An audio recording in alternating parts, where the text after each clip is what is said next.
And the hour-by-hour forecast from the Weather Authority. This is Local 12 News. Good evening, everyone. I'm Cami Deerking. I'm Rob Braun. The tedious job of picking a jury in the retrial of David Dooley is underway in Boone County. Dooley is being retried for the 2012 murder of Michelle Mockbee at the company where they worked in Florence. Anjanette Levy is live at the courthouse in Burlington with how jury selection is going. Hi, Anjanette. Hi, Cami. It's going pretty slow at this point, but they are moving along, making some progress. About 200 prospective jurors were called here to the Boone County Justice Center this morning. About 10 to 15 of them were dismissed right off the bat because they simply couldn't sit on the jury as long as needed for this trial. Others were questioned about whether or not they were familiar with the victim in this case, Michelle Mockbee, David Dooley, who's charged with her murder, and former lead detective Bruce McVeigh and former Commonwealth's attorney Linda Talley-Smith. It was the day after Memorial Day in 2012 when Michelle Mockbee went to work and was found bludgeoned to death a short time later. David Dooley was convicted of the killing in 2014, but now he's getting a new trial. Veteran defense attorney Bill Gallagher says picking a jury in this county of nearly 131,000 people might be difficult. It's probably not unlike a capital murder case. One, in terms of a lot of notoriety. Two, for the challenges of both the length of the trial, as well as just sort of the overall subject matter. So you can see for those three reasons, it's going to be tough to get 12 jurors plus alternates that are going to sit for that long. The Mockbee case is a bit of a whodunit. Dooley has maintained his innocence from the start, and this time the jury may hear about lead detective Bruce McVeigh's past, including his participation in a racist skit in the 1990s. Jurors may also hear about an affair McVeigh and former Commonwealth's attorney Linda Talley-Smith had, which contributed to her ouster from office. You can point to the detective. Had he done a better job? Had he not been conflicted? And whatever else you can find out about him that sort of demonstrates that he did a poor investigation. Now the jury can feel better about finding the client not guilty.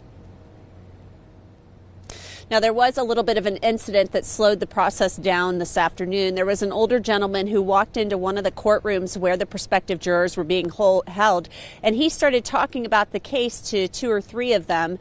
Judge Schrand had to then bring those two or three jurors in, question them about what this man said. Then he brought the older man in, swore him in, told him that he was being videotaped, that their conversation was being recorded. He told that man that he could be potentially charged with a crime based on what happened and asked him whether or not he wanted to speak to an attorney.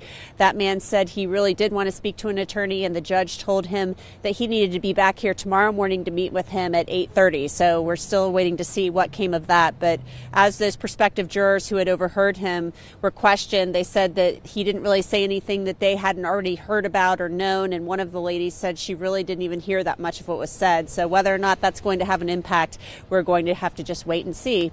Jurors are still being questioned upstairs right now, and other jurors who were also here were told to come back tomorrow morning at 9, so the questioning of them potentially can resume. Reporting live from the Boone County Courthouse, Anjanette Levy, Local 12 News. Cami, back to you. All right, Anjanette, thank you. David Dooley is being held in the Boone County Jail. The trial is expected to last about a month. Well, skeletal remains found in a wooded area earlier this month are now identified. The Hamilton County Coroner's Office say they belong to 67-year-old Gary Boyd. The bones were found February 2nd off of Lionel Avenue in South Fairmount. Police aren't saying how Boyd died or how long his remains were in the woods. Some groups across the country are protesting President Trump's declaration of a national emergency. That includes a few dozen people who gathered at noon at Garfield Place today.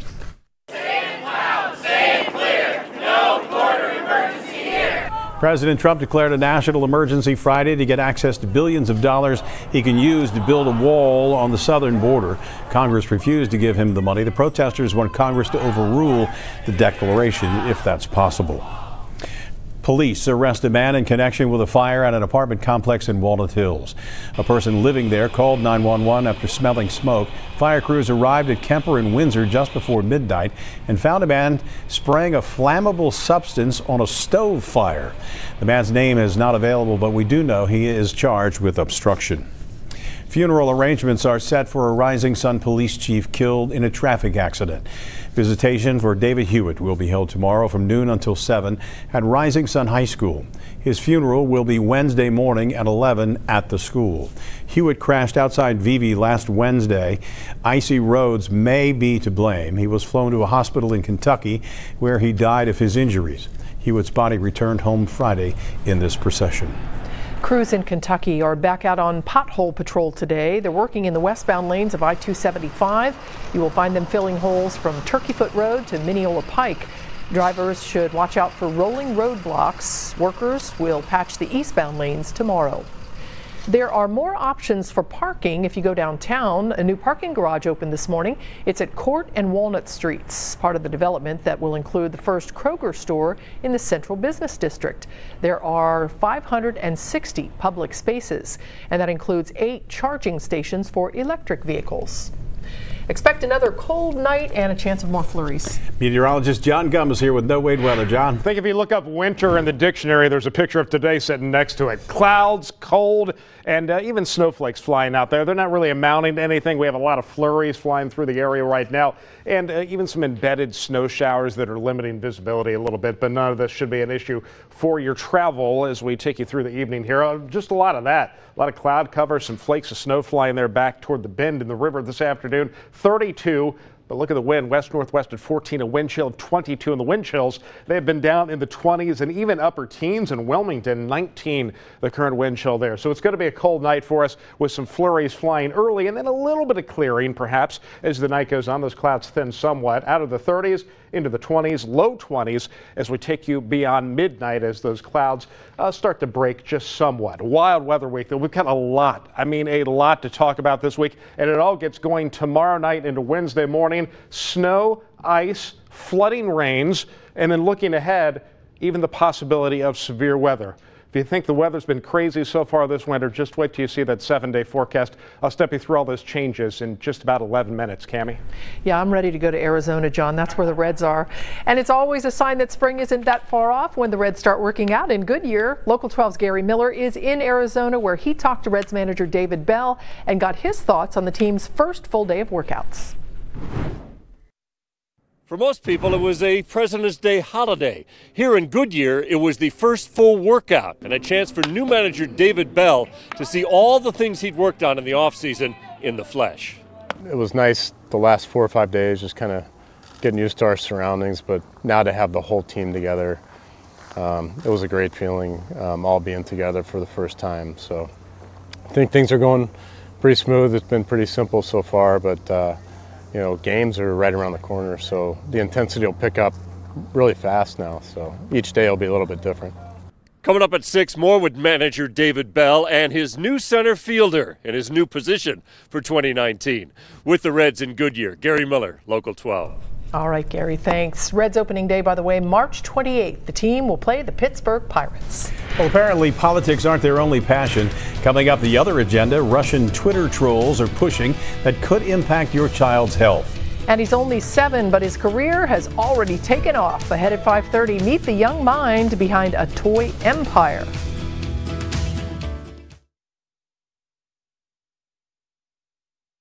Basketball players can make a half-court shot, but a University of Kentucky student fan sunk one this weekend. This was a good one. Matthew Rad reports he gets to take home more than bragging rights. Come on, baby.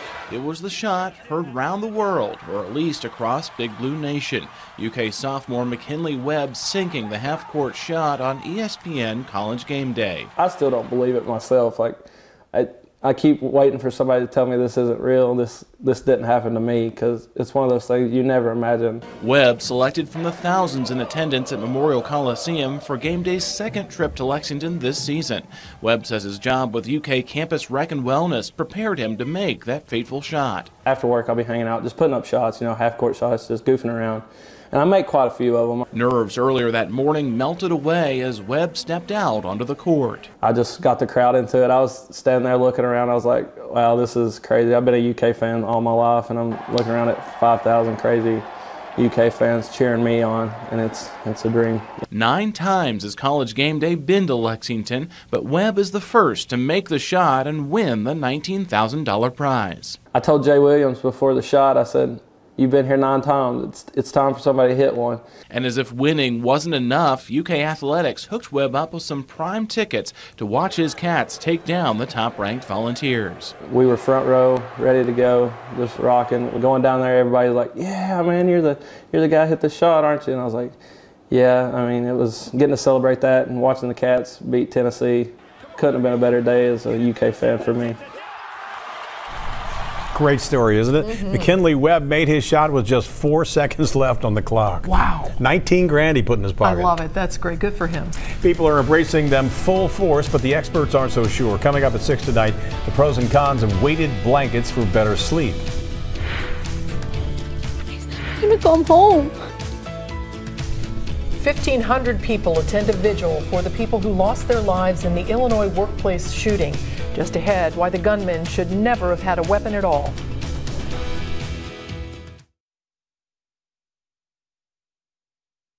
In Illinois is hearing evidence regarding new allegations against R&B singer R. Kelly.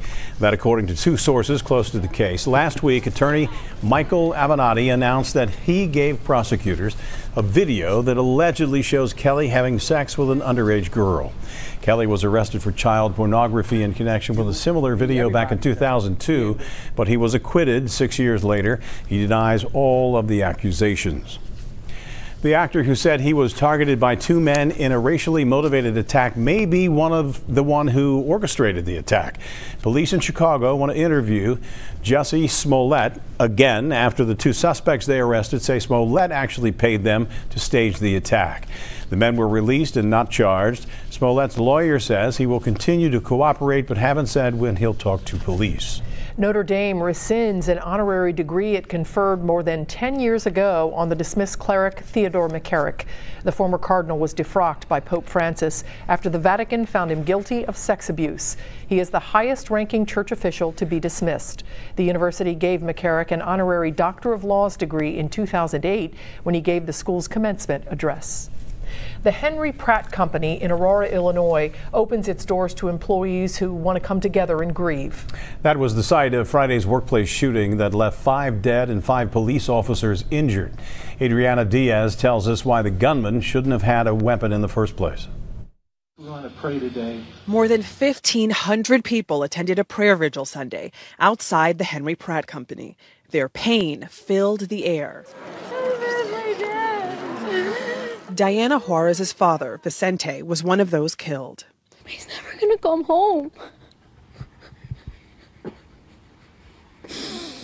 Never.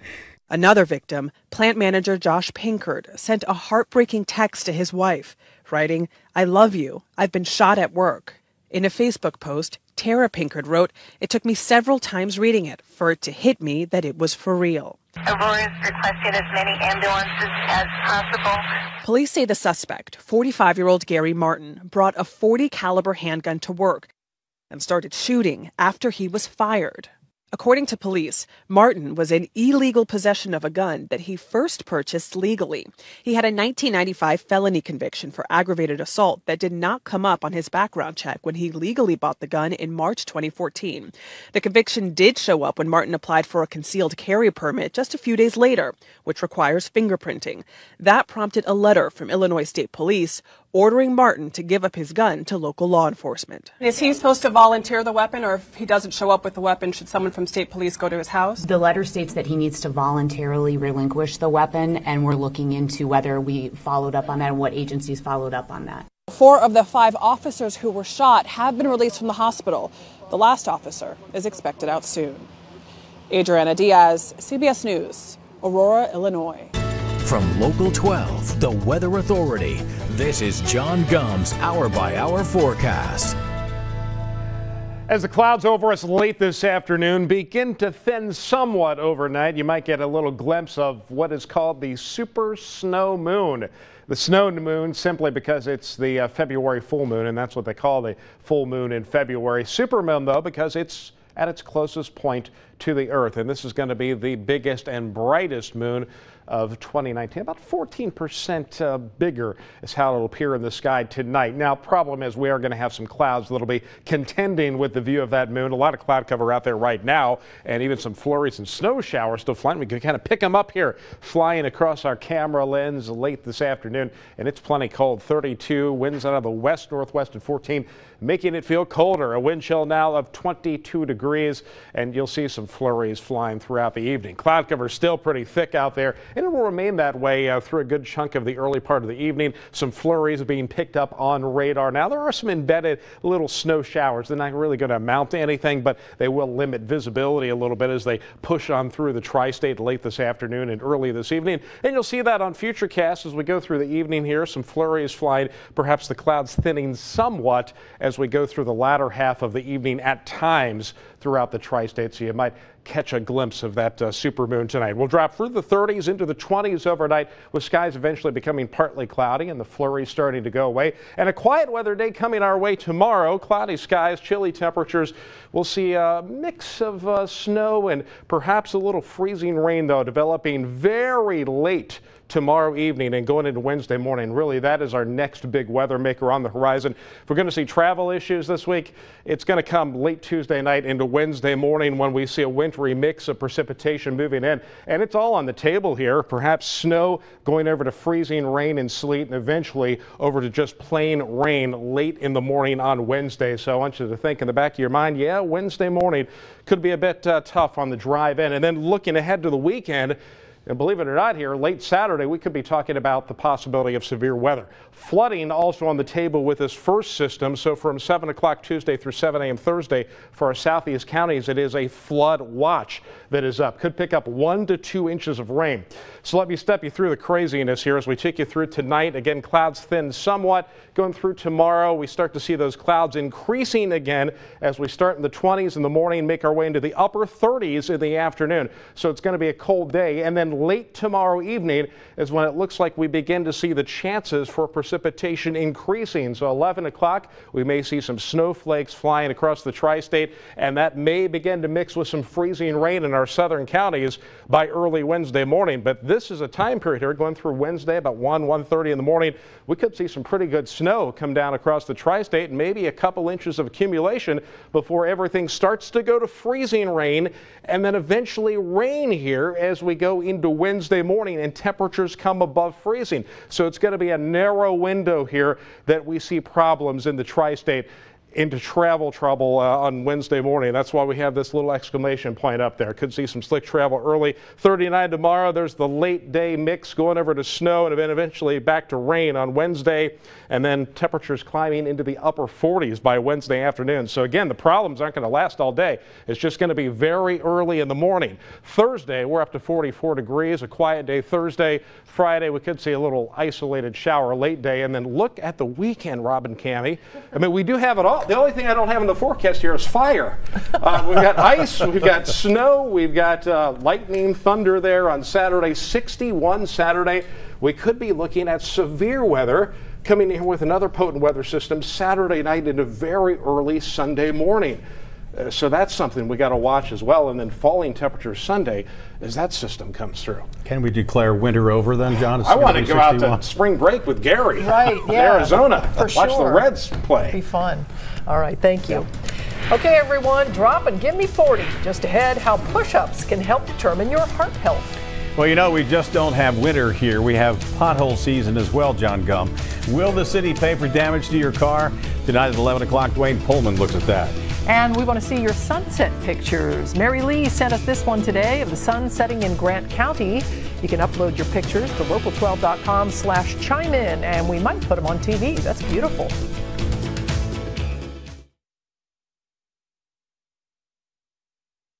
Man can do may be a good indicator if he's at risk for heart disease. A study out of Harvard finds men who can do more than 40 push-ups during a timed test are 96% less likely to develop a heart problem. The American Heart Association reports as of 2016, nearly half of U.S. adults deal with some sort of cardiovascular disease. A Picasso work of art remains missing 1 year after it was stolen from an appraisal business in Milwaukee. Security cameras were not working when the etching was snatched. The piece was created in 1949 and it's worth about $40,000. Galleries in Milwaukee have tightened their security after this theft. The owners are still hoping that that piece will be found. Russian Twitter trolls are pushing false information about vaccines on Twitter. That's what a new study published by the American Public Health Association shows. The trolls and bots, which are automated accounts, create distrust and discord and make people hesitate to get vaccinated. A scientist who co-authored the study says that increases the likelihood of an outbreak. The bots and trolls use the hashtag #VaccinateUS, and that makes it appear that they are posting about health, but they have their own hidden agendas. An 11-year-old arrested in school. My son was arrested in front of his classmates. What he did in the classroom that resulted in charges, and tonight his mom is speaking out. So we're hearing a lot these days about what's going around. I'm Liz Bonis. How do you know if it's the flu or another respiratory virus? We'll let this team explain just ahead. Life is much easier for a local boy who faces medical challenges. New at 5:30, meet the students who put their skills to work to help him get around.